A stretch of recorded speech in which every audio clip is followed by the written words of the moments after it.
So students, हम लोग यहाँ पे जो नेक्स्ट क्वेश्चन है एस एल अरोड़ा का इस थ्योरी के बाद में उसको सॉल्व करते हैं। सो क्वेश्चन कह रहा है कि a particle moves in a circular path of radius r. Okay, it starts from point A. तो एक पार्टिकल है वो ए पॉइंट से स्टार्ट करता है और एंटी क्लॉकवाइज डायरेक्शन में घूमता है। Find the distance travelled by the particle. It moves from A to B. A to B में कितना डिस्टेंस हुआ? Moves from A to C. A to C में कितना डिस्टेंस हुआ? ए टू डी में कितना डिस्टेंस हुआ?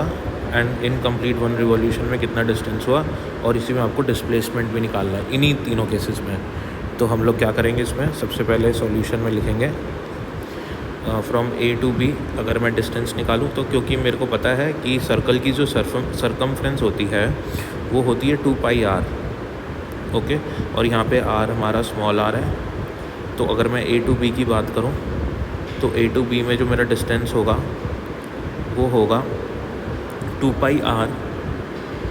तो टोटल सरकमफ्रेंस है, ये जो सरकमफ्रेंस है ये वाली 8 से बी तक, ये इसका क्वार्टर पोर्शन है, यानी कि 1/4 है पूरी का। सो मेरा आंसर आ जाएगा यहाँ पे पाई आर बाई 2। ये डिस्टेंस ट्रेवल होगा ए से बी में। नेक्स्ट में हमको वो बोल रहा है distance travelled from A to C. A to C में हाफ सर्कल है तो 2 पाई आर बाई 2 ये मेरा आ जाएगा ए टू सी में। 2 कैंसिल, पाई आर मेरा आंसर आ जाएगा। फिर मेरे को बोल रहा है वो ए से डी में। तो ए से डी में कितना हो जाएगा? 3/4 of the total, right. So distance travelled from A to D will be 3/4 of the total. So 3/4 of the total कर देंगे 3/4 से multiply. So distance from A to D हो जाएगा मेरा 3 पाई आर बाय 2। ओके, क्योंकि distance की definition क्या होती है? डिस्टेंस की डेफिनेशन होती है actual path travelled by the body, है ना। तो एक्चुअल पाथ ट्रेवल्ड तो सरकमफ्रेंस ही है, और ए से ए में कितना पाथ ट्रेवल करा? Total 2 pi r. ठीक है, तो ये हमारा यहाँ तक का क्वेश्चन हो गया। कंप्लीट वन रिवॉल्यूशन में ए से ए तक में कितना डिस्टेंस ट्रेवल होगा? 2 पाई आर। तो ये हमारा पोर्शन हाफ क्वेश्चन कंप्लीट हो गया। अब बात करते हैं हम डिस्प्लेसमेंट की। डिस्प्लेसमेंट ए से बी में कितना होगा?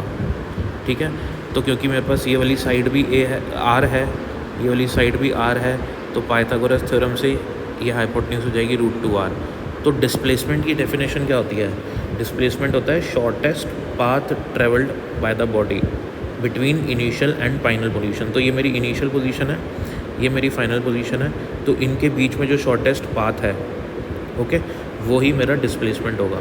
तो ए से बी में जो डिस्टेंस है वो तो ये है, डिस्टेंस है जो मैंने रेड कलर से करा है। डिस्प्लेसमेंट है जो मैंने ब्लू कलर से करा है, ये वाला डिस्प्लेसमेंट है। ठीक है, तो आप देख सकते हो कि डिस्प्लेसमेंट छोटा है और डिस्टेंस बड़ा है, राइट। तो यहाँ पे मेरे पास जो डिस्प्लेसमेंट हो जाएगा, डिस्प्लेसमेंट निकालूंगा मैं ए से बी तक, वो हो जाएगा √2r। ऐसे ही नेक्स्ट केस में ए से सी तक जो मेरा डिस्प्लेसमेंट होगा, ये मेरी इनिशियल पोजीशन है, ये मेरी फाइनल पोजीशन है। सो ए से सी में मेरा डिस्प्लेसमेंट कितना हो जाएगा? 2r। सो ए से सी में मेरा डिस्प्लेसमेंट हो जाएगा 2r। ऐसे ही ए से डी में कितना हो जाएगा डिस्प्लेसमेंट? देखो शॉर्टेस्ट पाथ, अगेन वापस से √2r।